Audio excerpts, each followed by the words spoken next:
I would say that I've really enjoyed shows like I Love Lucy and all these other type of shows. And when I met my friend Alahita Jacobs, she was interested in an idea like that, and that was also the first time I met her, which was when she pitched this idea to me. And I said, you know what? I'm a director. You're an actress. You want to make this a project like this possible? I say let's collaborate and make it count.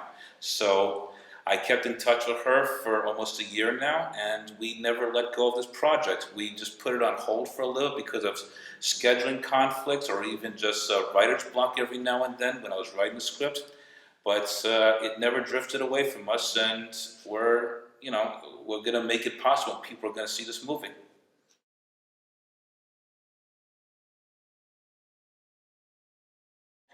Well, I knew that it was going to be based on the famous I Love Lucy Vitamita regimen. But one thing I like to express as an artist in filmmaking is that I want to put as much originality in my material, whether it's based on something already made. So I knew that aside from worrying about any kind of copyright infringement, I wanted to also express myself creatively, and avoiding copyright gave me that advantage. So I figured, okay, I want to come up with a unique name like Vitamita Vegemin, but I also want to call my own and have it stand out as my own. So I came up with the name Tylonoxicateroid, and it basically just started with the title. And by having that title made, I was able to figure out a way how I can shape the project, in which I know it'll be about like several outtakes of reaction shots, because that's based on I Love Lucy. But the question here is, we're not living in the I Love Lucy era anymore. We're living more in a different modern day era where a lot more things are tolerated these days, based on foul language or any kind of violent material that people watch on TV today. So I figure, okay, that's my advantage. That's how I can make it contemporary. So I came up with various type of outtakes on Alahita's character Lucinda Burrow, and I came up with all these different ways of how she can fiddle with the medicine, because it's cough syrup also, so it has some alcohol in it. The more it takes as she keeps screwing up because of its bad taste and its alcoholic substance in it, that'll build up her intoxicated state, and we have the advantage of having her act silly on a set. So that gave me the advantage. It was basically the fuse that I lit to start all the crazy comedy that we put inside the movie.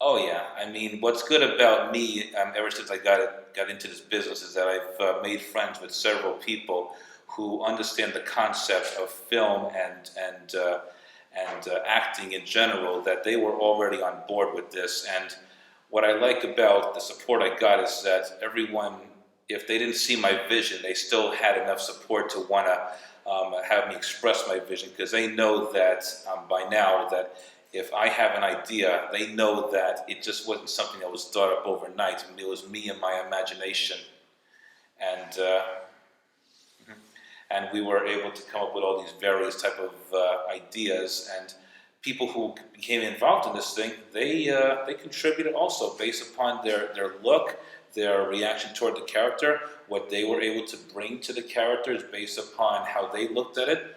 And as a director, writer, and producer of this thing, I said, you know what? If it matches with your character, we're putting it in.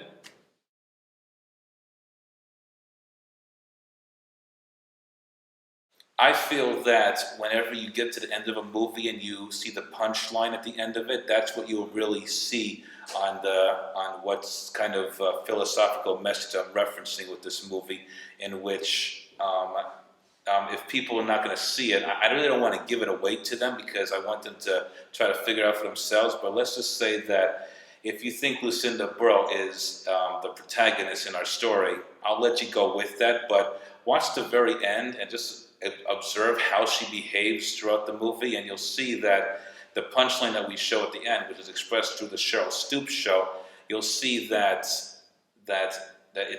she's really an unstoppable force metaphorically, and that even if she were to be like a screw up, it'll play out in her favor anyway. And without giving away too much, it represents a certain type of behavior that most people express all the time, which is a very dangerous behavior, shall I say, because it really is showing how there's fairness and unfairness in the world, and those are the messages I'm pretty much conveying within Tylonoxicateroid through the character of Lucinda Burrows. So the biggest message I'm trying to give with this movie is try to understand how people are favored a certain way, and how you can be the world's biggest screw up and yet you won't be punished the way you deserve to be.